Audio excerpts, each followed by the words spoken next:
Welcome to the latest episode of our podcast series for financial advisors. Today's episode is Build, Grow, and Transact, Americana's $12 billion path from Breakaway to Enterprise. It's a conversation with Jason Fertitta, CEO and partner of Americana Partners. I'm Louis Diamond, and this is the Diamond Podcast for financial advisors. At Diamond Consultants, we help elite advisors identify the right environment for their businesses to thrive, whether that's at a wirehouse, boutique, or independent firm. With nearly 3 decades of experience, we've guided thousands of advisors and represented more than $250 billion in assets transitioned. And each year, 1 in 4 advisors managing $1 billion or more who change firms are our clients. Our process is education-driven and based on building relationships, starting as your strategic partner well before you're even thinking of a move. To schedule a confidential conversation, call us at 908-879-1002. Wondering why advisors change firms and where they're headed? Are transition deals going up or down? Those very questions and more inspired us to create our annual Advisor Transition Report. It's the award-winning, data-driven resource designed for advisors that connects the dots between the motivations around movement and the firm's appetite for top talent. Arm yourself with the knowledge you need to make smart decisions.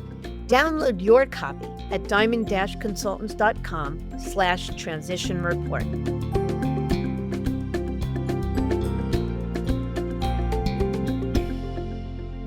Independence is often viewed as the finish line. Break away, gain control, own the business, and enjoy the economics that come with it. But for some advisors, going independent is just the beginning. That's the idea behind this new series called Build, Grow, and Transact, featuring advisors who saw independence not as a destination, but as the first chapter of a business building story. And there will be some familiar names along the way, including our first guest, who was on our show back in 2020, talking about what was, at the time, one of the industry's breakaway moves. That's Jason Fertitta, CEO and founding partner of Americana Partners. When Jason and his partners left Morgan Stanley in 2019, they started Americana with approximately $2.6 billion in client assets and a vision that extended well beyond becoming a successful independent firm. Today, Americana oversees more than $12 billion, has expanded nationally, completed multiple acquisitions, built out a professional management team, and brought on institutional capital to support its next phase of growth. What makes Jason's perspective valuable is that he's now experienced independence through several different lenses, as a breakaway advisor, as a founder, as a builder of enterprise value, and now as the leader of a firm actively pursuing acquisitions and recruiting talent from across the industry. We talk about the decisions that fueled Americana's growth, why Jason has always viewed the business through a long-term lens, what changed when private equity entered the picture, and why maximizing enterprise value often requires a very different mindset than maximizing current income. For advisors who think independence is a destination, Jason's story offers a look at what can happen when it's treated as the starting point instead. So let's get to it.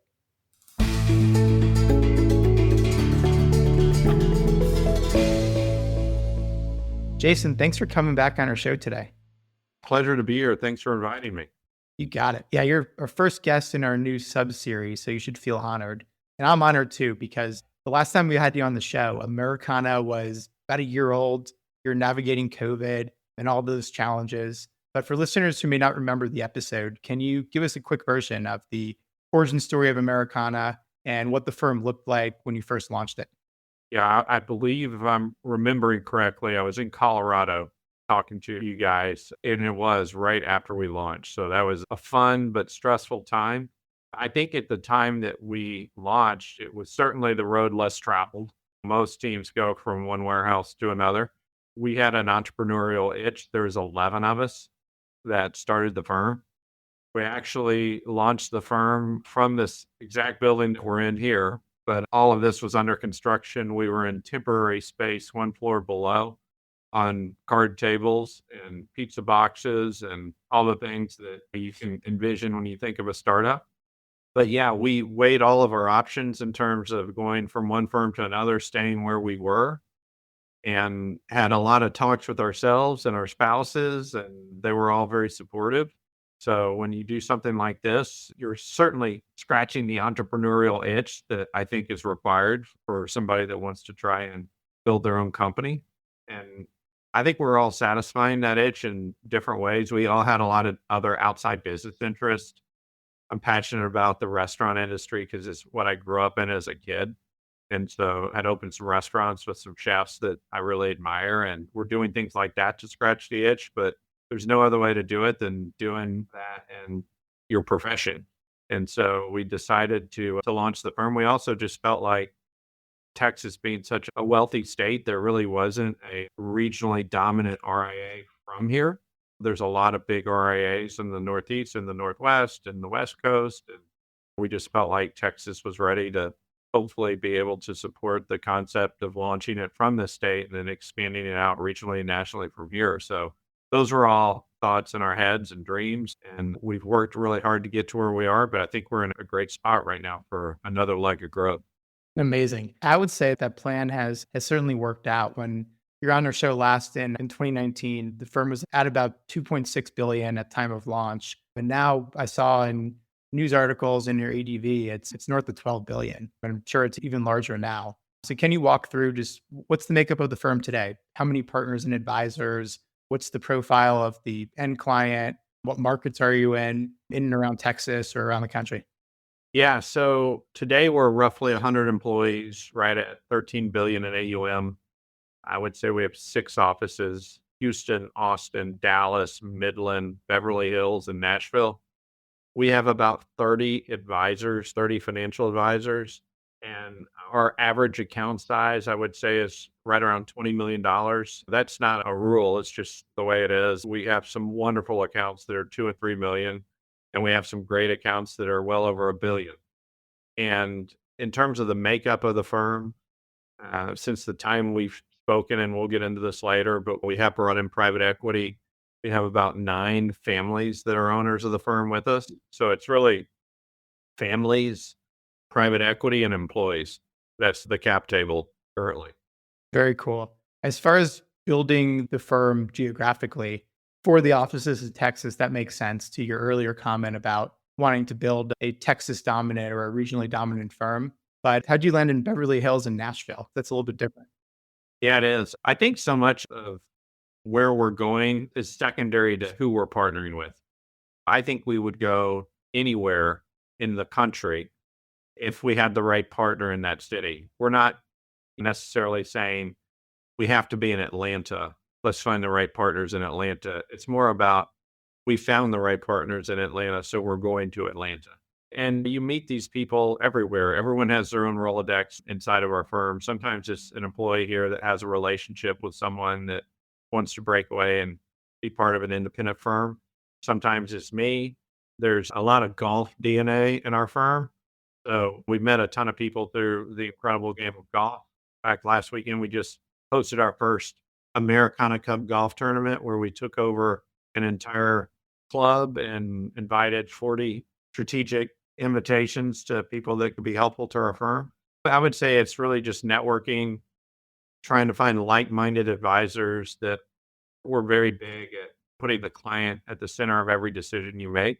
A lot of times you'll come across an advisor that financially looks really good on paper, but they're maybe not always doing what's right by the client.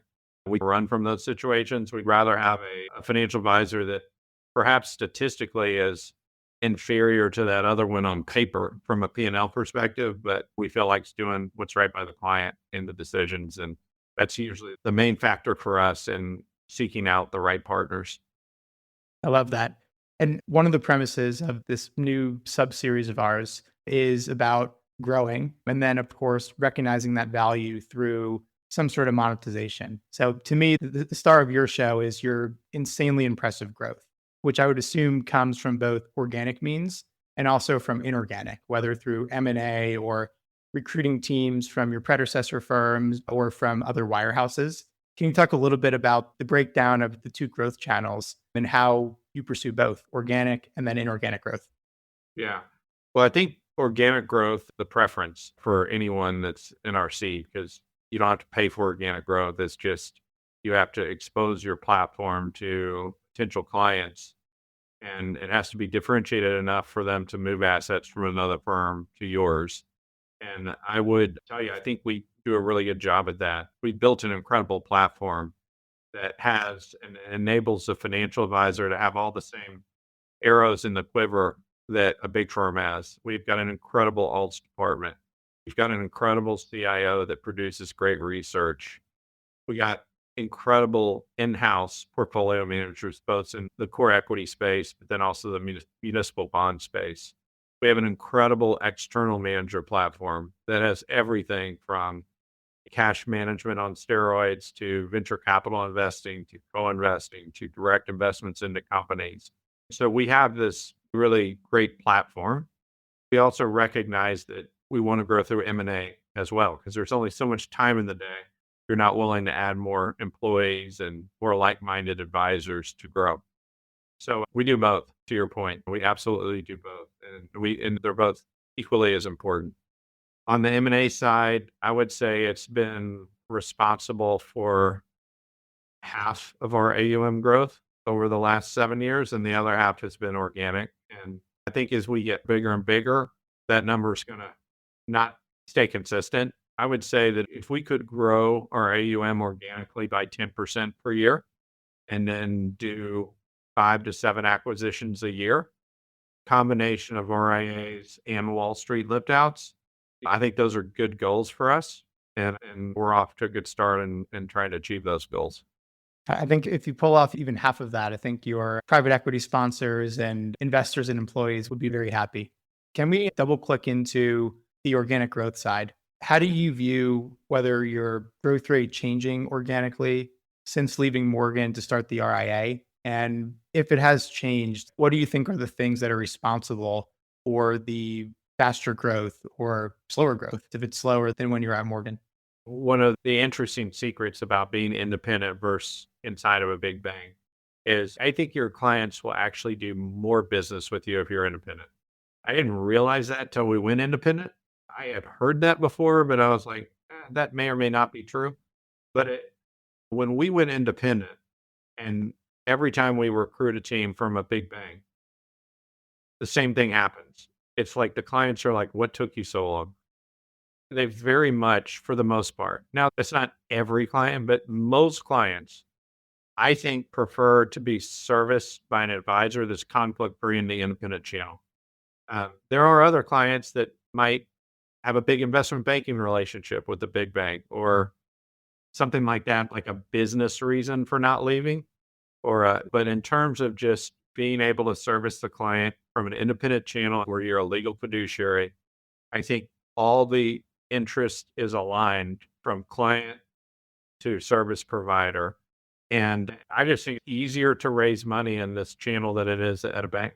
And you really think the types of clients you work with, or just clients in general, the difference maker is really the conflict-free advice? I mean, like, obviously it sounds good, but I would argue that when you were at Morgan Stanley, your team was one of the top teams in the country. You had an amazing reputation. You're probably giving similar quality advice then than you were today. So how has that really manifested itself? Yeah. I always say, I think you can have a great experience at a firm that is perhaps not the most prestigious, great firm in the country if you're with the right team.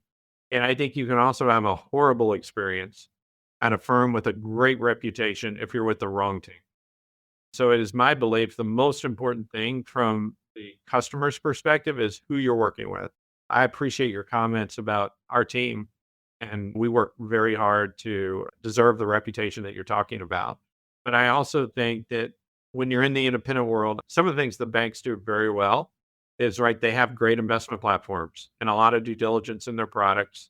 So I think when you're an independent firm, you don't immediately have all of those same intangibles that a big bank has. So I think it was very important for us to invest heavily into those departments inside of our firm to where we could be on some equal footing with Wall Street firms. And we have been. We have raised a lot of money for alternative managers. I think alternatives are a huge secret sauce that an independent advisor needs to have access to. Because in a world where the public markets are getting more efficient and more commoditized, it's very challenging to grow organically the way that we have without some secret sauce. And I think the secret sauce lies within the alternatives because it's very hard to differentiate yourself if you're just trying to optimize someone's public equity portfolio and improve where they sit on the efficient frontier. I think that's just a tough challenge. But if you can mix in some truly differentiated alternatives where access is a big component of the value proposition, then all of a sudden you're bringing your clients something special and something that's unique. I really like that perspective. I think you're completely right. I've always heard people say investments are commoditized and it's all about advice and planning. But I think the way you framed it about the alpha essentially being like worked out of it. So it's the access and it's what you're doing different on the investment side outside of the more basic or commoditized stuff that's a difference maker. So when you launched the firm, and I believe still today, Americana hired Dynasty Financial Partners as your infrastructure partner. Now that you're significantly larger, you're 7 years into your independent journey, how does the relationship with Dynasty change, if at all? What do they do for you that you benefit from differently today than when you first launched?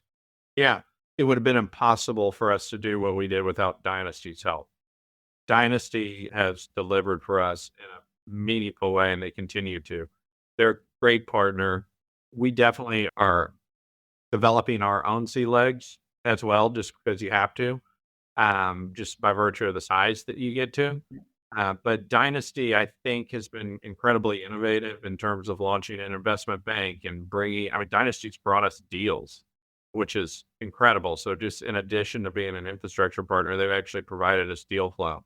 They're also, because they're working with so many firms, you get in all sorts of situations as an independent firm, and to have someone to pick up the phone and say, here's what we're dealing with. And they'll say, oh, here are the three things you need to do. You either need to do it like this or this. So just a lot of experience within Dynasty. I don't know if we're Dynasty's biggest client or not, but I would say we're certainly in their top three. So we are looking to continue that relationship and always having a relationship with Dynasty. But I would describe it as evolving because our revenue is up 6x in the last 6 years. Amazing. I mean, that makes complete sense. The needs of the business when you are leaving a big firm is got to get the clients over, got to build the plane before it can fly, got to understand how to do X, Y, and Z. To now it's enterprise building and optimizing and growing inorganically. So that makes complete sense. And very cool to hear that Dynasty has evolved or morphed the relationship to meet you where you are now. And to me, I think a big part of that is hiring professional management. That's always a question we get. When am I big enough? When's the right time to hire professional management, whether it's a full-time CEO, a CFO, a COO, et cetera? I know in your case, like fairly early on, you hired Ron Thacker, who was a regional manager from Morgan Stanley. I saw recently you hired a CFO. So you're really professionalizing the leadership ranks. When did you know it was the right time to build a professional management team? And how did you think about that evolution? We knew from day one that's what we wanted to do. I think when you go independent, there's a couple of different schools of thought. One school of thought is I can go independent. I'm not going to really have a boss. I'll be my own boss. I may or may not grow the business. I'm going to run it in a way that's lean. I might be able to have a little bit more of a take home because there's not a third hand in the cookie jar in terms of the bank. And it's a great lifestyle. I think that's one school of thought, and I think that's great. That was not our school of thought. Our school of thought is we had a belief that in this country, there's going to emerge 5 to 10 regionally dominant RIAs. And these regionally dominant RIAs were going to enjoy economies of scale, and they were going to compete with Wall Street. And in order to do that, we had to reinvest a lot of our profit into our business through building this management team that you're referencing. Even to this day, I don't make anywhere near the amount of income that I made when I was on Wall Street. But I'm not, and it's because we're building equity value and we're building something that will last, and we reinvest a lot of our cash flow into professionalizing the management team. And then being able to deliver on that promise to the financial advisors that are here that you're going to have a platform that when you walk in the room, you're going to be able to compete with Wall Street. And so that's always been our goal, which is not necessarily everybody's goal when they go independent, because it's a lifestyle decision, really. I work way harder today than I worked when I was at a Wall Street firm. So interesting. Two threads I want to tug on from what you said. The first one is, I think just the comment you made that you're making less today when the business is significantly larger than it was when you're at Morgan Stanley. You're working harder. Like I think even that dynamic is going to feel like a shock to a lot of people, right? Like if you're working harder, the business is doing 6 times more revenue than it was at Morgan Stanley. That doesn't seem like a fair trade. How do you think about that relative to the equity value that you're amassing? Was that always the plan, or is that kind of just something you've leaned into as the firm has grown and scaled? Well, the third component you left out is my net worth is 10x, There you whereas go. if I would have stayed at a Wall Street firm, and so are all the employees here. So if it's about that, I can tell you that we check that box. Americana is very valuable, and we're happy about that. So it's really just about how you want to create that, right? If you want to create it through income and pay a lot of taxes along the way, stay at the Wall Street firm. But if you want to create value for yourself and your partners and grow your balance sheet, you can do it in a much more tax efficient way in the independent world. And I'm light years ahead of where I would have been if I would have stayed at a Wall Street firm. I think that's the coolest realization I think someone can have, right? We always say it's like, what do you value more? Is it the short-term liquidity or certainty of getting a big upfront recruiting deal at ordinary income, or staying where you are and keep making your 50% payout, take advantage of your firm's retire in place program? And for many people, that's what they value. But for you, I think you very clearly and transparently articulated that, yeah, I might make less, but what really matters is my net worth. It's how much I'm actually netting for my family in the long run. So for people who want to play the long game, really buy into that concept, it sounds like following your path would be ideal, but it may not be for everyone. It's a much better path, and I'm living proof of it. And not only am I living proof of it, all of my partners are here, and everybody that owns equity in Americana is living proof of it. Amazing.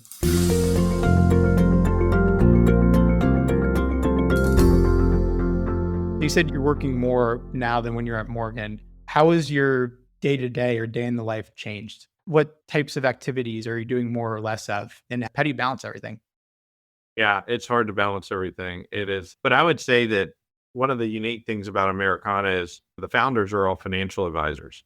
We aren't consultants that came out of the consulting world, we're financial advisors. I'm still a financial advisor. I still cover clients. I would say a third of my time is actually covering the house accounts here with some of my original partners. A third of my time is firm related stuff. And then a third of my time is M&A.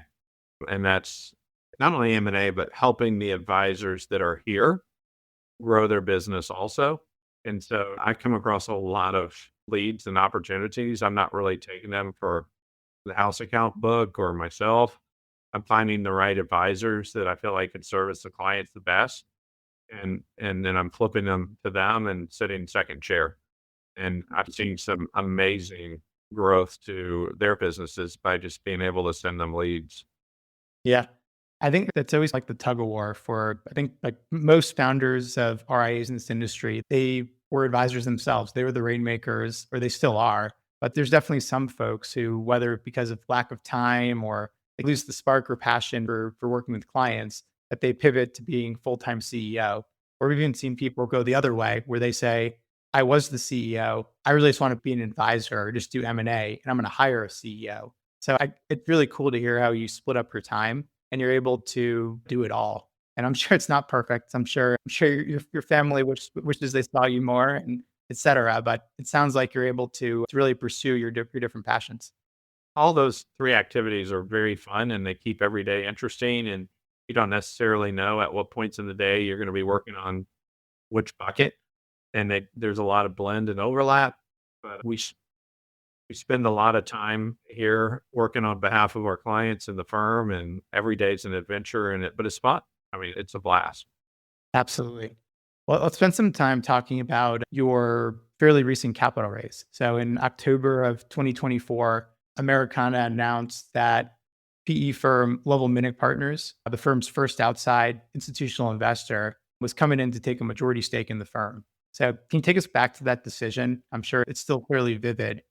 Maybe talk through it, and when did you first start to think seriously about bringing in capital?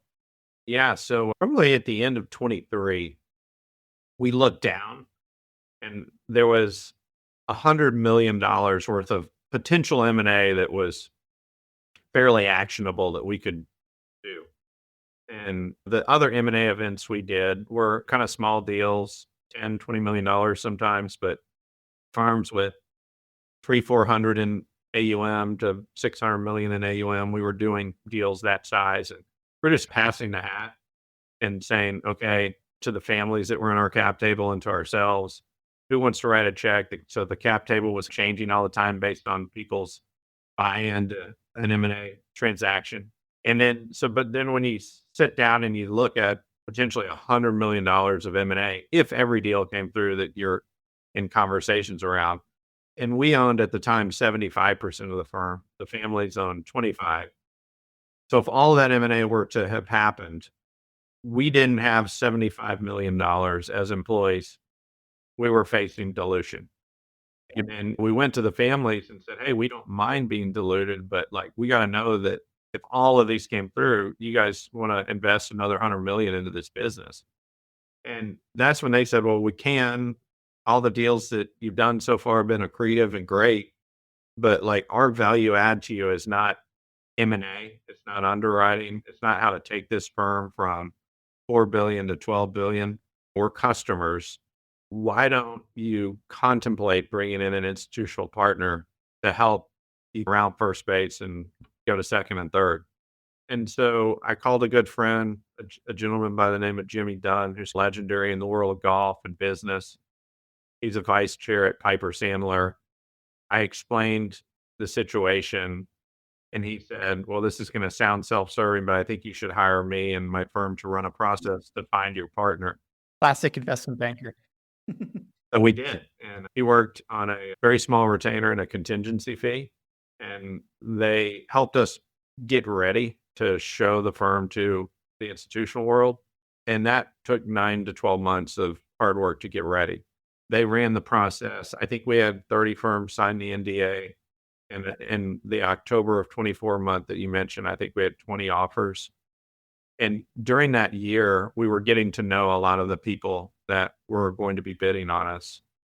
And we frankly were incredibly impressed by Level Minute and their success that they have had in investing in the wealth space.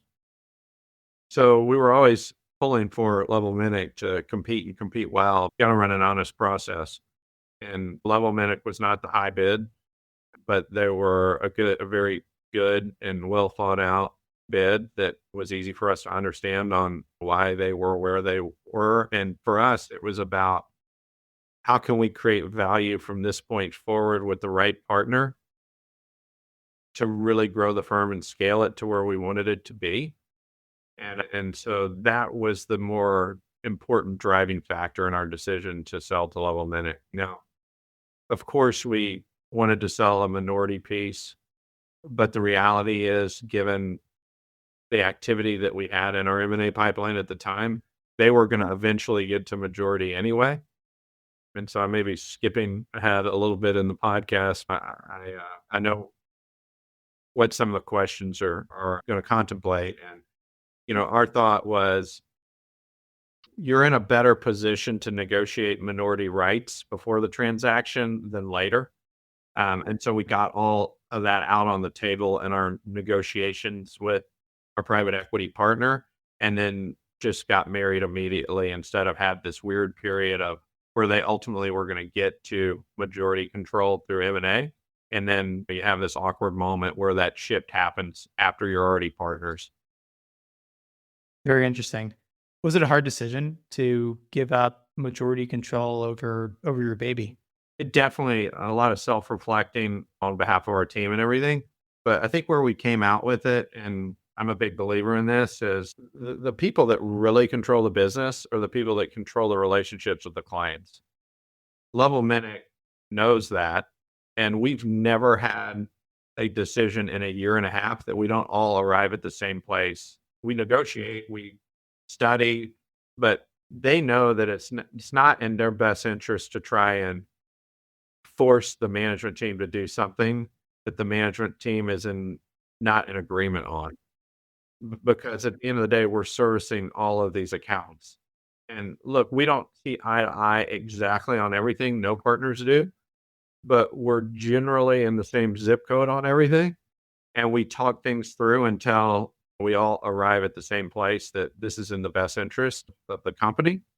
And I think a big part of why that works so well for us in Level Minute, and I think this is very unique in the industry, it all goes back to we all own the same share class.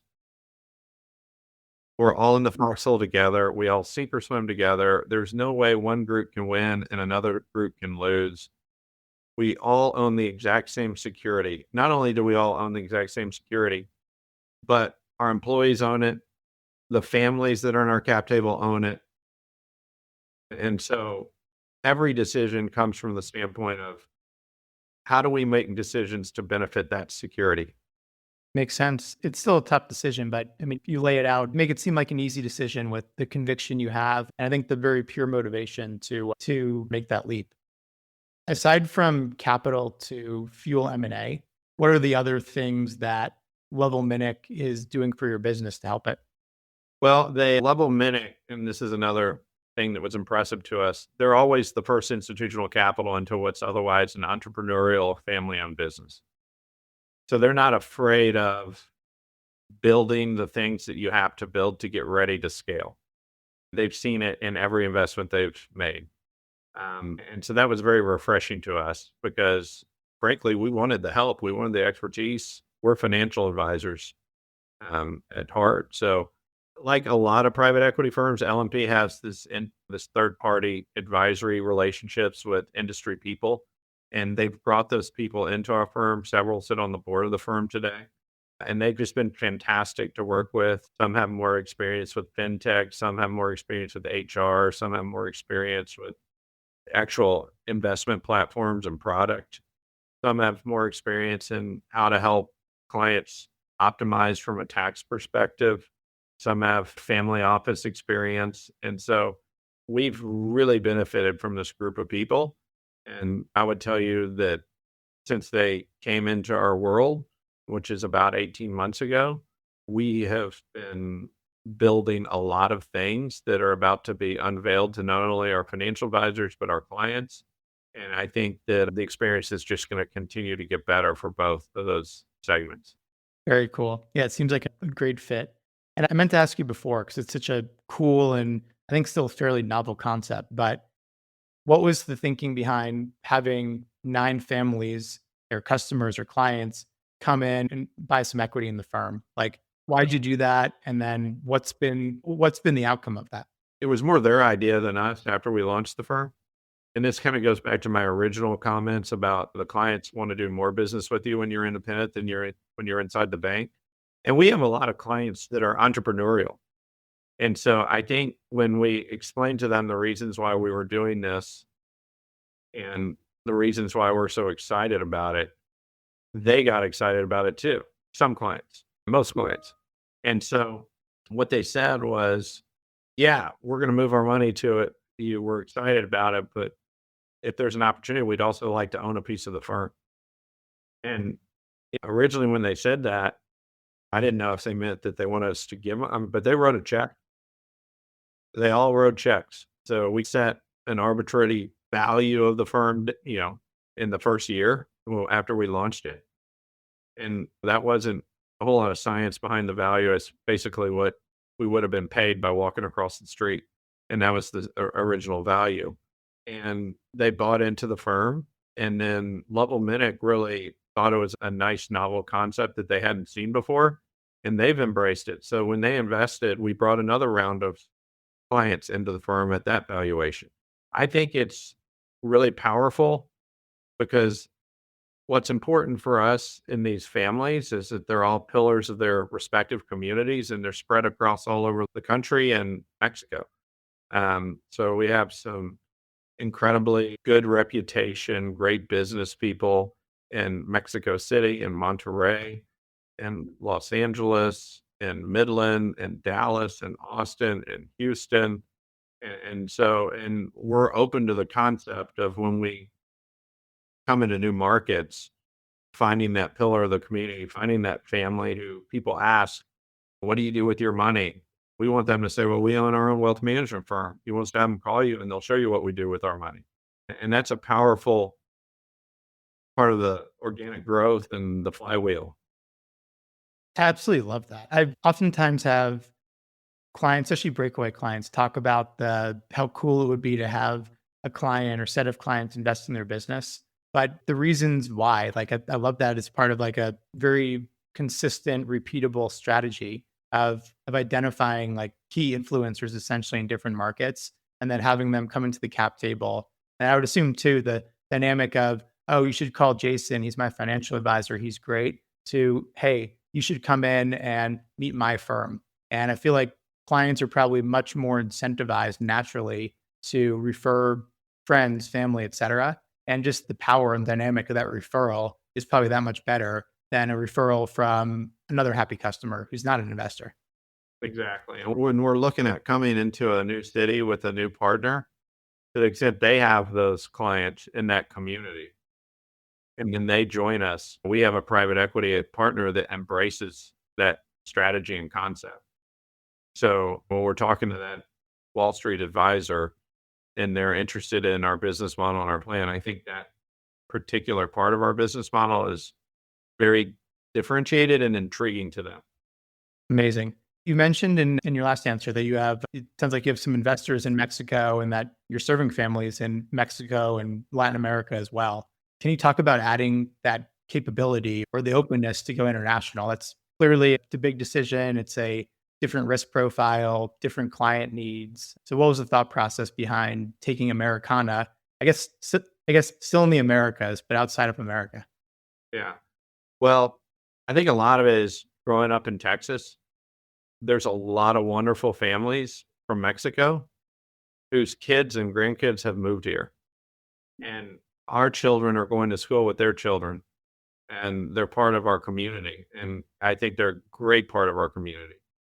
And so I just started to notice how Wall Street treated this community as just one, right? And what we were able to do is cherry pick a few families that we knew very well that are incredibly good reputations in the cities that they're from and their origins are from.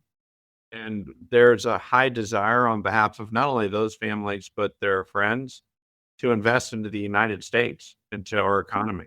And given that a lot of their children and grandchildren live in the US, these are families that have citizens in their family inside of the US and back home in Mexico. Most of these families, they've been going to our colleges. A lot of these families sit on the boards of Fortune 500 companies inside of the United States. So these are families that are very easy to do due diligence on. And frankly, we have learned a lot from them. They're very sophisticated families. And so they've been amazing partners. And we use Bank of New York Pershing to custody a lot of these assets. And I think they're increasingly becoming more interested in alternatives as part of their portfolios, because I think going back 15, 20 years ago, these families were mostly stocks, bonds, and cash. But as they continue to build out their own family offices, they're becoming more sophisticated and interested in alternatives. So it's really been an exciting part of our firm. This expansion, does it scratch the itch to go into different Latin American countries and Europe and Asia, or is that not really part of the roadmap? Well, it's open to the concept. Like I said, the genesis of this for us was the fact that our children go to school with their children. And we got to know several families just through our social circles here in Texas. But I don't think that same phenomenon would exist in Europe, other Latin American countries per se, but we're certainly open to it. And there's a lot going on in Latin America. I mean, there's a lot going on and a lot of potential.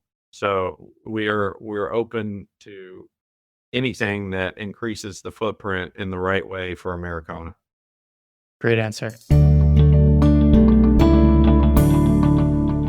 Let's go back a little bit. Let's talk a little bit more about your M&A strategy. You merged with the acquired Boulevard Family Wealth, which was Matt Salenza's firm. I think Matt was the first Breakaway guest on our show and an amazing advisor. You bought Good Pasture Gray in Nashville, and more recently you bought NRT Consulting. I think from my read, like 3 different types of firms, different geographies. So how do you think about the M&A strategy? I feel like we're building out a firm and departments in the firm, and each of those acquisitions goes into a different department of our firm. I think Matt Salenza and Boulevard are fantastic, and they're really good at tax optimization strategies for families, and they're really innovative there. That is a very hot topic with all of our clients. More and more families are getting smart about the fact that not only does it matter what your returns look like, what really matters is how much of those returns you get to keep. And so Matt and his team are incredibly sophisticated and cutting edge on tax optimization. And that's proliferating throughout our firm right now, which is, I think, making us even better at what we can advise and provide to our clients. So I would say that's more in the family office service and tax planning part of our firm. Good Pasture Grace, fantastic. WL, who runs that firm or did prior to the merger, I've known him for 30 years. He's a longtime family friend. His clients are in Nashville, Santa Fe, and Texas. He and my father actually used to office together. And then ironically, he hired Dynasty to represent him to find the right partner. So that's an example where full circle Dynasty brought him back. And I hadn't talked to him for decades, but we shared a bunch of fun stories about how I used to go up in college and hang out with he and my dad in their office. So that was a great kind of full circle experience. But WL is just a fantastic financial advisor that kind of does what we've always done. So he's just a natural fit inside of our firm. And then NRT, Chris Ginsbach and his team, they're unbelievable. They do bookkeeping services for families. They're not signing tax returns, but the more sophisticated these families get, some of these families have 35 to 45 to 55 different LLCs that require bookkeeping services. So he's an accountant by training. So is everyone that works there. And I think that there's a lot of cross-pollinating with our client base that wants bookkeeping services for their needs. So with all of these different M&A events, it's trying to meet or have the ability to meet your client at wherever their pain points are. And some of your clients' pain points are in bookkeeping and accounting, some are in tax optimization, and some are just good old-fashioned financial advice and access. And all 3 of those acquisitions that you described are meeting that client in a different pain point, but they're all pain points and they're all important. So when you're thinking about M&A, is it like you have, these are the 3 areas that we want to add to the firm. Like we want to, next one, making it up, we want to add tax preparation. Like, are you then going out to find a firm that fits the bill? Or is it more so just you're selective with who you take on and you look for a new capability or just like an extreme alignment with how you're already serving clients? And then that's what makes a compelling deal for you. Yeah. I mean, most of the time we're like getting feedback from our clients on where they need help. And that is usually the spark that starts the fire on, okay, what if we added this? It's, I would say more based on like client feedback. We don't have estate planning attorneys inside of Americana per se. We don't have accountants that are signing people's tax returns inside of Americana. We get a lot of interesting opportunities from accounting firms and estate planning firms. And so I like how we have this great referral network in place with those industries. And so I think we'd have to think long and hard about getting into those businesses per se. Makes sense. I feel like there's probably a version of this story, your story, where you break away, you plod along, you're happy to not have a boss anymore, clients are happy, maybe you get to like 4 or 5 billion in assets, and you call it a win and just go on coast mode. But clearly you didn't do that. You went the opposite direction. What do you think drove the ambition to keep building towards something larger? Like what's really sparking you and motivating you today, maybe differently or in a more defined way than it was when you first broke? Yeah, I would say it's not just me, it's all the founders and I think all the employees. I share this and not to sound corny about it. I think everyone here wants to try and build something that his or her children would say, my parent was one of the founders and employees of Americana Partners. So it's like, I think when you work at a bank, you definitely care about your brand that you're building, but this is a whole next level care about your brand. Like we really care about this brand and we want it to outlast all of us. Love that. For a successful wirehouse advisor or team that's sitting on a really nice practice, maybe similar in size or in the same realm that you had back when you were in that world, and they're thinking about maximizing their value, what advice would you offer? Like, do you think your story is an outlier, or do you think it's doable by others if they follow certain advice or principles? I would have a 2-word answer. Call us. I'm kidding. I have a much longer answer. One of the things I really respected about a certain advisor, and if he's listening to this, he'll know exactly who he is, but I feel awkward saying his name. When I was contemplating going independent, I talked to an entrepreneur I really admire, and I called him and I said, "Hey, we're thinking about doing this." And he said, "Look, I'm going to try and convince you to join our firm. And if you don't end up doing that, it's fine. There'll be no hard feelings because we ended up launching our own firm and I would never fault you for the decision if you wanted to do that with your team." And we thought long and hard. We almost joined his firm. It was in a very different geography. So we ended up launching our own firm. So I would say that if you want to do it yourself, we would respond the same way. We would give you a high five and wish you well and say you made a great decision and we'd be pulling for you. If you want to spend more time with your clients and less time in building the firm, we have the firm built and it's fantastic. And it wasn't without of blood, sweat, and tears for 7 years. And we can create a transaction that is economically the same or better as launching your own firm. And you have a voice and you have a seat at the table because we're still small enough to where you can help shape the direction of this firm and we want your input. The difference is that instead of spending a third of your time interacting with financial advisors the way I do, you could spend 90% of your time interacting with your clients instead of a third, and be part of a firm that I think has great national prospects. But I would never fault someone for doing it themselves because that's what we did and that would be hypocritical. But I really do think that this is a better path, even if you did it yourself or if you did it with someone like us. I think you're choosing 2 better options than what you currently have. I think it's a great perspective. And I think it's balanced and fair too. I mean, there's plenty of people that I speak to where their passion is building. Like they want to be the next Americana, right? That's what's going to spark them and get them out of bed. They want to do M&A. They want to be the CEO. They want to really make their mark on the industry. And that's fine. But I do think there's probably more advisors out there that would love to be part of something and they love equity and they're passionate about different things than you were passionate about when you launched the firm. And the theory of a rising tide lifts all boats. It's like, you can do this yourself, or let's just build something bigger and better together. And just getting comfortable with the theory of you'll own a smaller piece of the pie, but the pie is much more valuable than owning 100% or 80% of something that's less valuable and is going to take you in a different direction personally. So like I always say, we're not in the business of making judgments for people. It's up to them to define their goals and then we'll help them execute on it. But I really like the perspective. I agree. It's not for everyone. Like what you did is extremely hard. It's a risk. It's a big swing. But if you have the stomach for it, and you want to take the swing. To me, there's no better time to pursue that path than today. I agree. And I mean, I could totally see a world over the next 5 years where some of these advisors that join us are bigger shareholders in this firm than me. And that would be great.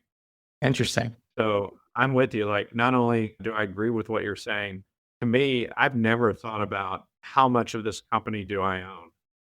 I thought about what is the percentage of the company that I own and what is it worth? I could care less if it was 25%, 12.5%, 5%. What I care is what is that slice worth?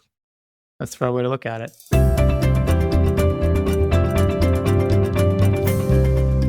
Jason, this has been really fun. This new series, Build, Grow, and Transact, this is proof of concept, but we're going to have to do a ton of these because the richness of detail.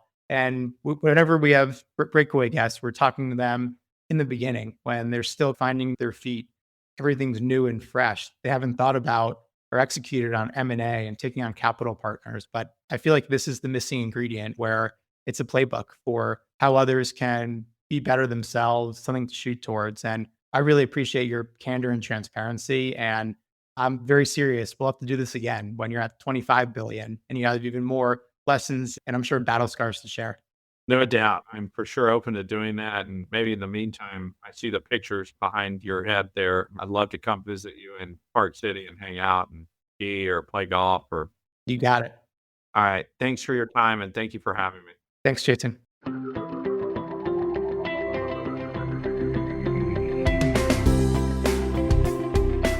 As a financial advisor, you hold yourself to the highest standards of integrity, honesty, and credibility. You are successful because you take your professional responsibilities seriously and are dedicated to your clients. But are you living your best business life? Are your goals aligned with your firm's, or could a better option exist? Should I Stay or Should I Go is a book written with you in mind. It's a self-guided journey that walks you through the key steps that we take with our advisor clients. This strategic thought process and roadmap to professional self-discovery is designed to help you ask the right questions and think critically and objectively, whether you're considering change or not. Learn how to get your copy at diamond-consultants.com/thebook.